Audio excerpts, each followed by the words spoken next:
In 1949, in the town of Medellin, Colombia, a wee lad by the name of Pablo Escobar was born.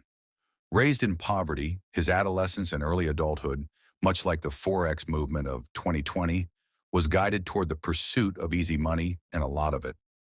Pablo engaged in a series of odd jobs, including tomb smuggling, contraband transportation, and security services for known gang leaders in his town.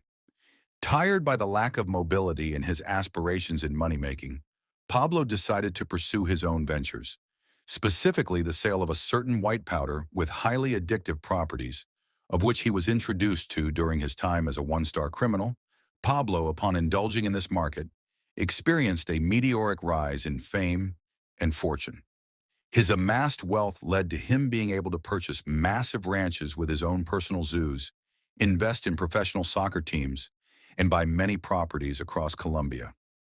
Pablo was known for extravagant living and paying for rendezvous with women, because who needs riz when you have a successful biz? He was even elected to serve as a representative in Colombia's Congress in 1982. His fortunes were threatened, however, when Colombia's justice minister accused Pablo of selling white powder. The scandal forced Pablo to resign, and he waged war with the state. His hitmen finished off many Colombian officials and police, and a standoff with the government was in full swing. Pablo, along with colleagues engaged in similar business, had officially formed the cartel of Medellin, whose primary goal, apart from earning as many doubloons as possible, was to force the government to end its extradition treaty with the U.S. Extradition means sending over arrested individuals to another country to be prosecuted there. They fought for this because they knew that punishment in the U.S. was harsher than in Colombia. This standoff between the government and Pablo, as well as infighting between the Medellin cartel and a rival gang named the Cali cartel, led to years of terror, crime, and many lives lost.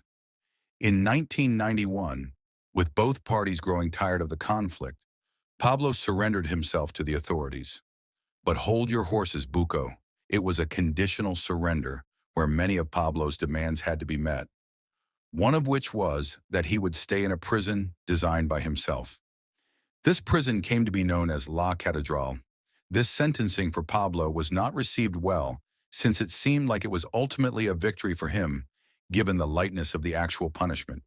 Pablo, a lot like that TikTok influencer who got arrested twice in like a week for stealing from Target, just couldn't learn, however,